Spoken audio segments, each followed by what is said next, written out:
ये आदमी किसी चीज को बेरहमी से काट रहा था। आपको जानकर हैरानी होगी क्योंकि वो एक प्यारी सी जिंदा लड़की थी। क्या लगता है आपको वो ऐसा क्यों कर रहा था? चलिए शुरू से जानते हैं इस मजेदार कहानी को। कहानी की शुरुआत होती है एक लड़की से जिसका नाम जूजून है। एक बर्फीली रात उसकी कार सुनसान सड़क पर खराब हो जाती है। बर्फ लगातार गिर रही होती है। मजबूर होकर वो रेस्क्यू सर्विस को कॉल करती है। मदद का इंतजार करते हुए जूजून अपने मंगेतर सू हान को फोन करती है जो नेशनल इंटेलिजेंस एजेंसी में काम करता है और उसे अपनी हालत के बारे में बताती है। उसी वक्त एक अजनबी आदमी उसकी कार के पास आता है और कहता है कि वो गाड़ी ठीक कर देगा। सू हान फोन पर ही सतर्क हो जाता है और जूजून से कहता है, कार का दरवाजा मत खोलना, बाहर मत निकलना, बस अंदर रहो और रेस्क्यू व्हीकल का इंतजार करो। जूजून उसकी बात मान लेती है और उस आदमी की मदद लेने से मना कर देती है। फिर कॉल कट हो जाती है। लेकिन तभी वो आदमी हाथ में हथौड़ा लेकर दोबारा कार के पास आता है। वो कार का शीशा तोड़ देता है और अंदर घुसकर जूजून पर हमला कर देता है। जूजून पूरी कोशिश करती है खुद को बचाने की, लेकिन वो बेरहमी से उस पर कई वार करता है। इसके बाद वो उसे जबरदस्ती एक सुनसान जगह पर ले जाता है जो असल में उसका कसाई खाना और घर होता है। जूजून जिंदगी की भीख मांगती है और बताती है कि वो गर्भवती है, लेकिन ये सुनकर भी उस आदमी का दिल नहीं पिघलता। वो बेरहमी से उसकी जान ले लेता है और सबूत मिटाने की कोशिश करता है। उसी दौरान जूजून के हाथ से उसकी एंगेजमेंट रिंग गलती से फिसलकर नाली के पास गिर जाती है। वो उसे ढूंढने की कोशिश करता है, लेकिन जब नहीं मिलती तो वो उसे नजरअंदाज कर देता है और अपनी क्रूर हरकतें जारी रखता है। आइए आगे की कहानी देखते हैं ताकि पता चल सके कि इस बेरहम हत्यारे के पीछे कोई वजह या कहानी छुपी है या नहीं। कुछ दिन बाद 3 छोटे बच्चे एक पुल के नीचे खेल रहे होते हैं। उनमें से एक को एक काला पैकेट दिखाई देता है। जिज्ञासा में वो उसे खोलता है और अंदर देखकर डर से कांप उठता है क्योंकि उसमें मानव शरीर का एक हिस्सा होता है। पुलिस को सूचना मिलते ही बड़ी संख्या में जवान उस इलाके में भेजे जाते हैं ताकि बाकी हिस्सों को ढूंढा जा सके। जूजून के पिता टीम लीडर जांग भी मौके पर पहुंचते हैं। उनके दिल में डर बैठा होता है क्योंकि उनकी बेटी कई दिनों से लापता है। लंबी तलाश के बाद एक पुलिस अफसर नदी के तल में एक संदिग्ध चीज देखता है। वो डंडे से उसे पलटता है और सन्न रह जाता है। वो एक कटा हुआ सिर होता है। घबराया हुआ अफसर बाकी पुलिस वालों को आवाज देता है, लेकिन इस हंगामे में मीडिया और भीड़ वहां इकट्ठा हो जाती है। इसी दौरान हालात और बिगड़ जाते हैं जब एक फॉरेंसिक कर्मचारी सबूत वाला डिब्बा लेकर चलते हुए फिसल जाता है। डिब्बा खुल जाता है और वो सिर सीधे सू हान और टीम लीडर जांग के सामने लुढ़क जाता है। ये दृश्य दोनों के लिए असहनीय होता है। जूजून के अंतिम संस्कार में सू हान अपने आंसू रोक नहीं पाता। जिस लड़की से वो शादी करने वाला था उसे इतनी बेरहमी से मार दिया गया और वो कारण तक नहीं जानता। सू हान दिल ही दिल में कसम खाता है कि वो हत्यारे को ढूंढेगा और उसे कानून से भी ज्यादा दर्दनाक सजा देगा। अगले दिन सू हान अपने सीनियर से मिलता है और 2 हफ्ते की छुट्टी लेता है। फिर वो खुद ही जांच शुरू कर देता है। एक करीबी दोस्त की मदद से वो एक खास ट्रैकिंग डिवाइस हासिल करता है जो कैप्सूल जैसा होता है। इसके बाद वो 4 संदिग्धों की फाइलें पढ़ता है जो टीम लीडर जांग ने दी होती हैं। जांग भी चाहता है कि उसकी बेटी का कातिल ऐसी सजा पाए जो कानून भी नहीं दे सकता। सू हान पहले संदिग्ध के घर पहुंचता है। वो आदमी अपनी ही दुनिया में व्यस्त होता है और खतरे को नहीं समझ पाता।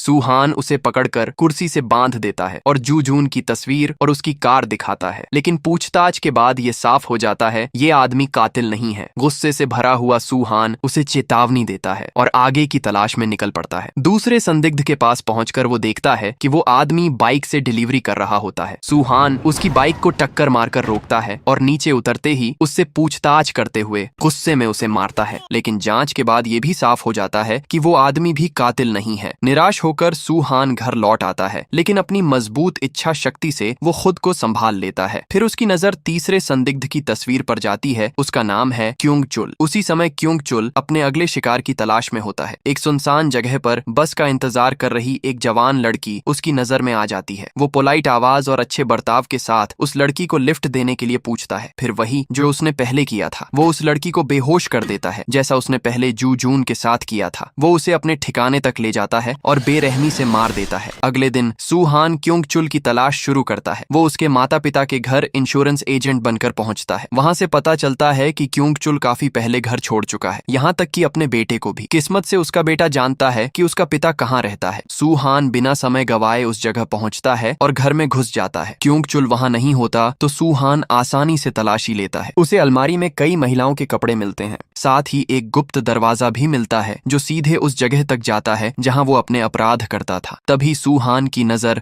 नाली के नीचे फंसी जू जून की अंगूठी पर पड़ती है। अब उसे पूरा यकीन हो जाता है यही असली कातिल है। उधर पुलिस भी क्योंगचुल को मुख्य संदिग्ध घोषित कर देती है और उस स्कूल पहुंचती है जहां वो बच्चों की बस चलाता है। लेकिन पुलिस थोड़ी देर से पहुंचती है। क्योंगचुल पहले ही बच्चों को घर छोड़ने निकल चुका होता है। क्योंगचुल जानता है कि एक छात्रा सबसे आखिर में उतरेगी। इसी मौके का फायदा उठाकर वो उसे अगवा करता है और पास के एक खेत की ओर ले जाता है। लेकिन इससे पहले कि वो कुछ कर पाता, सूहान वहां पहुंच जाता है। क्योंगचुल सोचता है कि सूहान अकेला और कमजोर पुलिस वाला है, इसी वजह से वो उस पर अटैक कर देता है। लेकिन इस बार बुरी तरह पिटने वाला वो खुद होता है। सूहान के पास उसे मारने का मौका होता है, लेकिन वो ऐसा नहीं करता क्योंकि मरना उसके लिए बहुत आसान सजा होती। सूहान चाहता है कि वो जिंदा रहकर अपने किए का दर्द झेले। वो उसके शरीर में एक ट्रैकिंग डिवाइस डाल देता है और उसका हाथ तोड़ देता है। जब क्योंगचुल होश में आता है तो उसके पास एक लिफाफा रखा होता है जिसमें पैसे होते हैं। ये पैसे सूहान ने जानबूझकर दिए होते हैं ताकि वो इलाज करवा सके। सूहान नहीं चाहता कि कातिल इतनी जल्दी मर जाए। क्योंगचुल उलझन में होता है। उसे समझ नहीं आता कि सूहान चाहता क्या है। वो सोचता है कि सूहान बस एक पागल आदमी है। इसके बाद वो टैक्सी लेकर शहर की तरफ जाने लगता है और यहीं से सूहान का खूनी खेल असल में शुरू होता है। शहर की तरफ जाते वक्त उसे एहसास होता है कि इस टैक्सी में पहले से ही एक अजीब माहौल है। क्योंगचुल देखता है कि टैक्सी ड्राइवर की फोटो डैशबोर्ड पर लगी तस्वीर से मेल नहीं खा रही। तभी उसे समझ आता है वो खुद एक जाल में फंस चुका है। ड्राइवर और पीछे बैठा आदमी असल में लुटेरे होते हैं। तीनों के बीच जबरदस्त हाथापाई शुरू हो जाती है।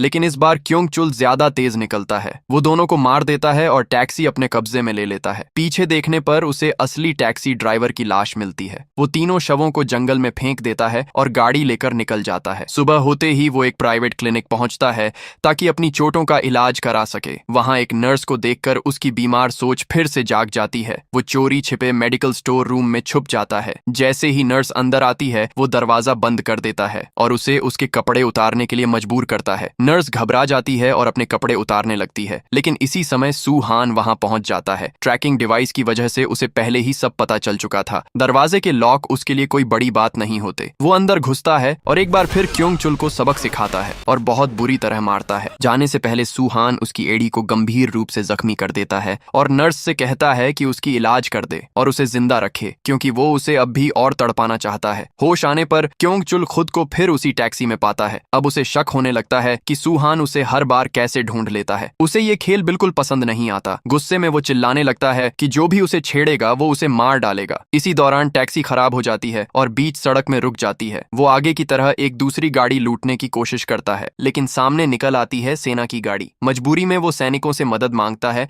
और एक दोस्त के घर तक पहुंचता है। इस बीच सूहान लगातार उसका पीछा कर रहा होता है। टीम लीडर जांग उसे फोन करके समझाते हैं कि अब बहुत हो चुका है, बाकी काम पुलिस पर छोड़ दे। जू जून की बहन भी सूहान से कहती है कि बदला लेने से कुछ वापस नहीं आएगा, लेकिन नफरत अब सूहान को पूरी तरह पागल कर चुकी होती है। वो फोन काट देता है और आगे बढ़ता है। क्योंगचुल अपने दोस्त ताइजू के घर पहुंचता है, जो खुद भी एक खतरनाक किलर है। ताइजू और उसकी लवर दोनों की सोच भी घटिया होती है। जब ताइजू को पता चलता है कि कोई क्योंगचुल को लगातार तड़पा रहा है तो वो अंदाजा लगाता है कि शायद वो उसके किसी शिकार का रिश्तेदार है। अब उसे जूजून की अंगूठी याद आती है जो उसने सूहान के हाथ में भी देखा है। फिर वो जूजून के बारे में उल्टा सीधा बोलने लगता है। ये सुनते ही सूहान पूरी तरह गुस्से से भर जाता है। सूहान फैसला करता है कि अब वो उस दरिंदे के घर में घुसकर उसे सबक सिखाएगा। घर के अंदर उसे एक लड़की मिलती है जिसे वो दरिंदा मारने वाला था। सूहान लड़की की जान बचा लेता है। वो दरिंदे की गर्दन दबाता है